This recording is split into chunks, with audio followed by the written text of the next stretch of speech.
सुनेंगे तब समझ में आएगा। ठीक है। अध्याय 5 वर्ग और वर्गमूल क्या होता है। जब कोई संख्या स्वयं से गुणा होती है तो गुणनफल एक पूर्ण वर्ग होता है। 5 का 5 में गुणा किया, 5 का 5 में गुणा किया तो इस तरह से लिखते हैं 5 का वर्ग। इसको पढ़ते हैं 5 का वर्ग। ये जो 5 के ऊपर 2 लिखा है ना, इसे पढ़ते हैं 5 का वर्ग। और ये होता है 25। 5 का वर्ग 25, क्योंकि हम 5 का 2 बार गुणा करेंगे तो 25 होगा। इसी प्रकार से 5 की घात 2 भी बोलते हैं इसे, 5 की घात 2।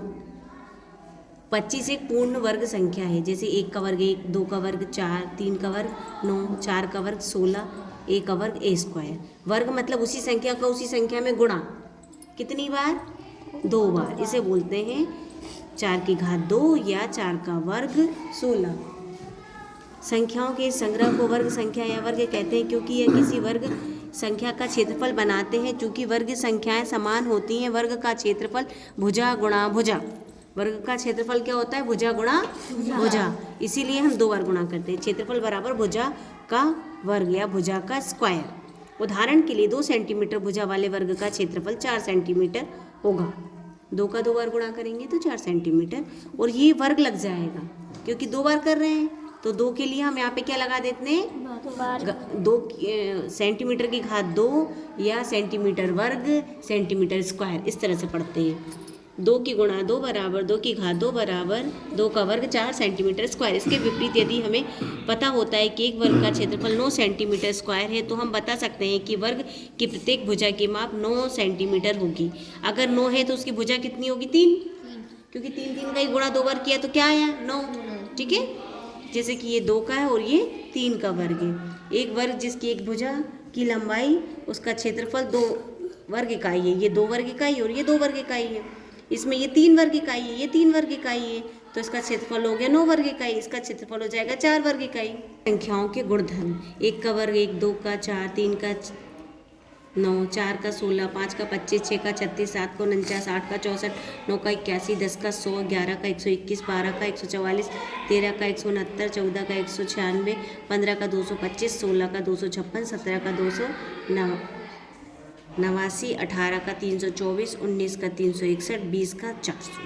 दी गई सारणी को देखने से पता चलता है कि यहाँ सभी वर्ग संख्याओं की इकाई के स्थान पर 0, 1, 4, 5, 6 और 9 होता है। देखो 1, ये 4, 9, 6, 5, 6, 9, 4, 1, 0, 1, 4, 9, 6, 5, 6, 9, 4, 1, 0।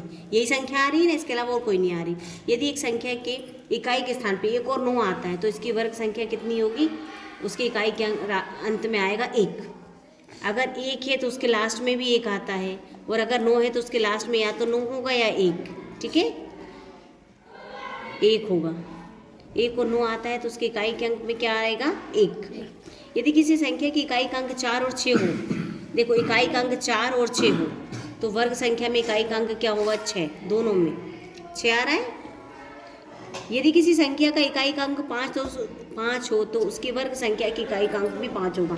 देखो 5 था तो इकाई का अंक यहाँ 5, ये 15 है तो ये इकाई का अंक 5 है ना।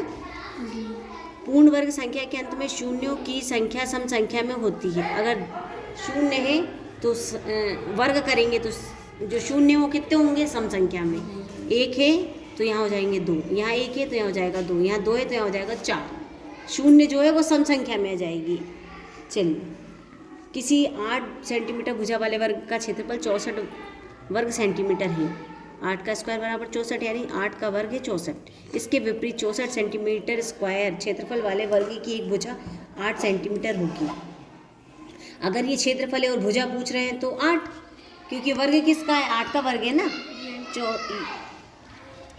8 का वर्ग 64, 64 का वर्गमूल 8। घटाने की संक्रिया के द्वारा वर्गमूल ज्ञात कीजिए। किसी पूर्ण वर्ग संख्या में से 1 से प्रारंभ होने वाली क्रमागत विषम संख्याओं को बार बार घटाने पर 0 प्राप्त होता है। जितने बार घटाया गया वही संख्या का वर्गमूल है। 25 से 1 घटाएंगे 24, 24 से 3 घटाएंगे। हमें हर बार जो घटाने पे विषम संख्या घटानी, 1 घटाया 24 आया, फिर 24 से विषम संख्या 3 घटाएंगे 21, फिर विषम संख्या 3 के बाद 5 घटाएंगे, फिर 7, 9। कब तक घटाएंगे? जब तक शून्य ना जाए। जितने बार में शून्य आता है उतने पद जो होते हैं वो उसका वर्गमूल होता है। 25 का वर्गमूल 5 होगा, क्योंकि 1, 2, 3, 4, 5 कितने पद लगे? 5 बार घटाया तब आया ना शून्य, तो 25 का वर्गमूल होगा 5। देखो ये जो है 5 ये वर्गमूल है, घटाने की क्रिया है, और एक होती है भाग देने की क्रिया। इसे ये जो निशान बना है इसे पढ़ते हैं वर्गमूल, इस निशान को बोलते हैं वर्गमूल। वर्गमूल 25 का वर्गमूल बराबर 5। ऐसे ही विषम संख्याओं को जोड़कर वर्गमूल ज्ञात किया जा सकता है। मूल ज्ञात करना, किसी भी पूर्ण वर्ग के अभाज्य गुणनखंड ज्ञात कर उनके वर्गमूल प्राप्त कर सकते हैं। किसी संख्या के वर्ग के अभाज्य गुणनखंडों की संख्या उस संख्या के अभाज्य गुणनखंडों की संख्या की दोगुनी होती है। आइए हम वर्ग संख्या 144 का वर्गमूल ज्ञात करते हैं। अब देखो 144 का हमें वर्गमूल ज्ञात करना है। कैसे ज्ञात करेंगे 144 को? हम जो अभाज्य गुणनखंड होता है, जैसे हम HCF LCM निकालते हैं, हमने किया तो ये आया 2 आया 4 बार और 3 आया 2 बार, इनका गुणा करने पे 144 आ रहा है। तो हम क्या करेंगे, वर्गमूल निकालना है तो 2 के जोड़े बना लेंगे। तो यहाँ से एक 2 आएगा, एक यहाँ से 2 आएगा और एक यहाँ से 3 आएगा, तो 2 दूनी 4 और 4 तियाँ 12। ये देखो 2 के जोड़े बना लिए, 2 का स्क्वायर 2 का स्क्वायर 3 का स्क्वायर। अब हमने एक ले लिया, ऊपर स्क्वायर ले लिया। अब ये स्क्वायर से ये अंडर रूट हट जाता है, तो अंदर वाला जो गुणा है 4 तियाँ 12। 144 का वर्गमूल क्या आएगा? 12। जिस संख्या के अभाज्य गुणनखंडों के सारे गुणनखंड युग्म में नहीं होते हैं वह संख्या पूर्ण वर्ग संख्या नहीं होती है। जैसे कि 72 के अभाज्य गुणनखंड है 72 बराबर, ये अभी हमने किया था, क्योंकि इसमें ये जोड़े में है ये है, लेकिन इसका जोड़ा नहीं है, तो ये जो है वो पूर्ण वर्ग संख्या नहीं होगी। जब तक जोड़े में नहीं आएंगी संख्याएं वो पूर्ण वर्ग संख्या नहीं होगी। संख्या पैटर्न 1 4 9 16 25 36, यहाँ क्या आएगा 49। क्यों? ये 6 का था, 7 7 49। किसी संख्या के इकाई का अंक 4 और 6 हो तो उसकी वर्ग संख्या के इकाई अंक क्या होगा? 6। 4 चौको 16, 6 आता है लास्ट में, 6 चंग 36 क्या आता है लास्ट में? 6। वर्गमूल 169 का 13 आएगा। 6 सेंटीमीटर भुजा वाले वर्ग का क्षेत्रफल, वर्ग का क्षेत्रफल बोल रहे हैं तो हम 6 का 6 में गुणा करेंगे, 36 वर्ग सेंटीमीटर आएगा।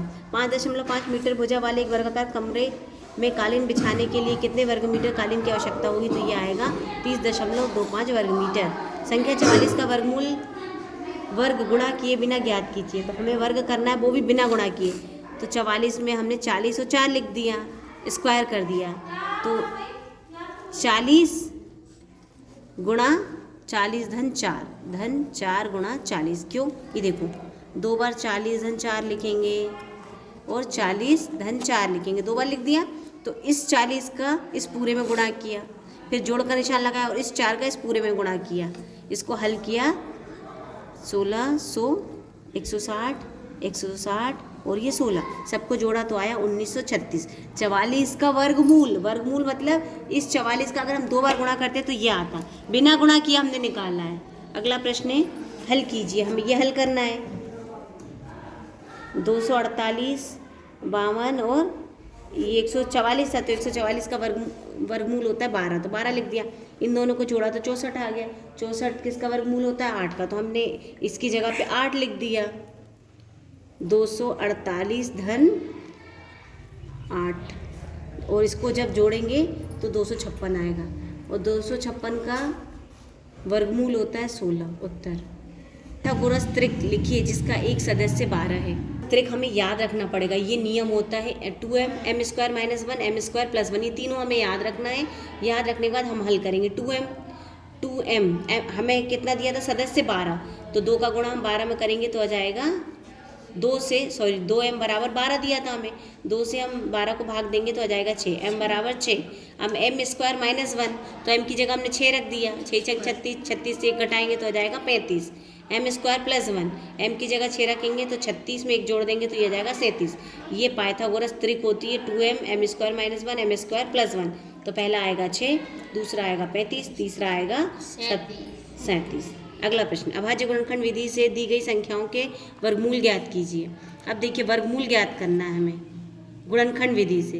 गुणनखंड विधि मतलब हम यहाँ पे 2 लेंगे, 2 के पहाड़े से भाग देंगे, इस तरह से 648 आया, फिर 2 से देंगे 324, फिर 2 से देंगे 162, फिर 2 से दिया 81, फिर 3 से दिया 27, 3 से दिया 9, 3 से दिया 3 और फिर 3 से दिया तो 1। इसके बाद कितनी संख्याएँ आई इस सबको हमने लिख लिया गुणे में और जोड़े बना दिए, 1 जोड़ा 2 जोड़ा 3 जोड़ा और 4 जोड़ा। एक जोड़े में से 2 बाहर आया, दूसरे जोड़े से 2 बाहर आया, इससे 3 और इससे 3, सबका गुणा किया तो 36 आया। तो 1296 का वर्गमूल होगा 36।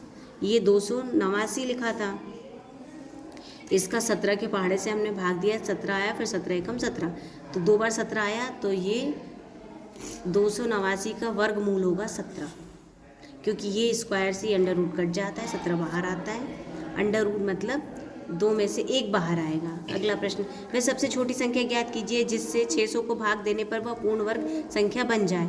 600, अब हम 600 को 2 से भाग दिया, हमने 300 आया, फिर 2 से दिया 150 आया, फिर 2 से दिया 75, फिर 3 से दिया 25, 5 से 5 और 5 से 1। अब हमने देखा कि जोड़े बनाए, एक जोड़ा 2 का बन गया, एक जोड़ा 5 का बन गया, ना तो 2 का जोड़ा बना ना 3 का जोड़ा, मतलब 3 दूनी 6, 6 का जोड़ा नहीं बना। तो अगर 6 से हम भाग देंगे तो सबसे छोटी पूर्ण संख्या होगी 6। पूर्ण वर्ग संख्या बनाने के लिए किससे भाग देंगे हम? 6 से। अगला प्रश्न, भाग विधि से 625 का वर्गमूल ज्ञात कीजिए। इसे भाग विधि कहते हैं। इसे कैसे हल करते हैं? यहाँ पे हम संख्या की जोड़े बना देते हैं, 1 और ये 2 बना दिया हमने। सबसे पहले ये 6 है, तो यहाँ जो भी संख्या लेते हैं उसका हम वर्ग करते हैं, उसका उसी संख्या में गुणा करके लेते हैं। तो अगर हम 3 लेंगे तो 3 3 9 हो जाएगा, बड़ा हो जाएगा, तो हम 2 लेंगे, 2 दूनी 4, 6 से 4 घटाएंगे क्या आएगा? 2, और ये 25 नीचे उतार देंगे। अब ये 2 2 को जोड़ेंगे तो 4 आएगा। अब हम इस 4 के आगे क्या लिखें और उसका पहाड़ा कितनी बार पढ़ें कि यह जाए, तो हमने 5 लिखा, और 45 का 5 बार पहाड़ा पढ़ा तो 225 आया। और जो यहाँ लिखते हैं उसी को हम यहाँ पे नीचे जोड़ते भी हैं। तो यहाँ 25 आया और इसको जोड़ा तो यहाँ 50 आया। 225 से 2, ये जब यहाँ नीचे शून्य आ गया इसका मतलब 625 का वर्गमूल कहलाएगा 25। 625 का वर्गमूल क्या होगा? 25। वह सबसे छोटी संख्या ज्ञात कीजिए जिससे 200 को गुणा करने पर वह पूर्ण वर्ग संख्या बन जाए। 200। अब हम 200 का जब ये करते हैं गुणनखंड विधि, तो हम देखते हैं किसके जोड़े नहीं बने। 2 का एक जोड़ा बन गया, 5 का एक जोड़ा बन गया, किसका जोड़ा नहीं बना? 2 का। तो 200 का पूर्ण वर्ग बनाने के लिए हम क्या करेंगे? किससे गुणा करेंगे? 2 से। उत्तर है इसका 2।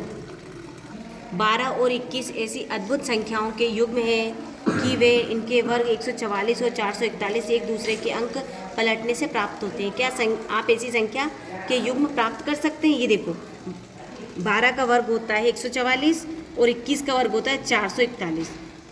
ये 4 4 1, 12 को हम पलटेंगे तो 21 बनेगा, और इसके वर्ग को पलटेंगे तो ये 21 का वर्ग बनेगा। दिख रहा है तुम्हें? समझ में आ रही है संख्या? तो ऐसी हमें एक संख्या लेना है, जोड़ा लेना है, तो हमने 13 और 31 लिया।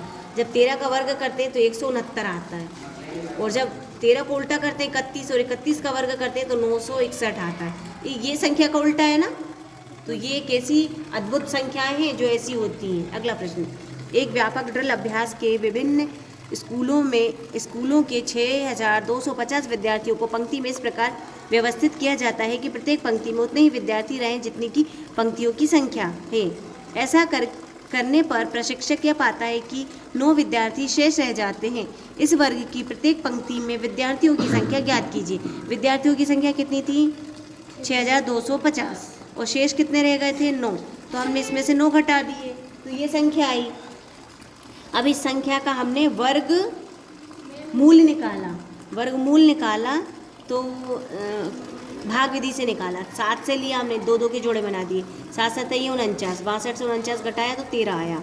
अब 7 को 7 में जोड़ेंगे तो 14।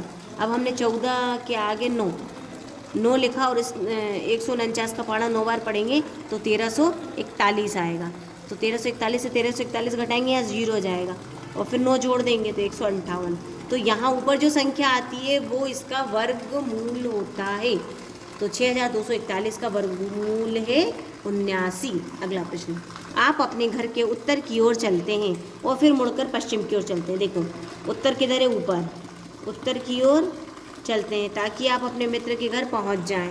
ये यहाँ से आप उत्तर की ओर गए, फिर आप पश्चिम की ओर मुड़ गए, ये पश्चिम है ना इधर, ताकि आप अपने मित्र के घर लौटते समय अपने घर तक विकर्ण चल कर पहुँचते हैं। लौटते समय आप अपनी कितनी दूरी चली? विकर्ण मतलब ये, ठीक है, हम यहाँ आ गए। अब ये एक बन गया समकोण त्रिभुज। समकोण त्रिभुज में लगता है पाइथागोरस प्रमेय।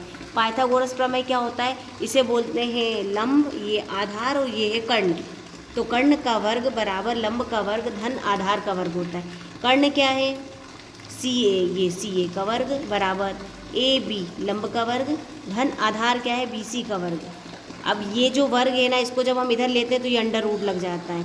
अतः लौटते समय चली गई दूरी उत्तर पश्चिम में चली गई दूरी के वर्ग के योग के वर्गमूल के बराबर होगी। मतलब ये जो दूरी है, ये उत्तर पश्चिम में जो दूरी चली गई थी उसके वर्गमूल के बराबर होगी। इसे वर्गमूल बोलते हैं। अंडर रूट लग गया मतलब वर्गमूल।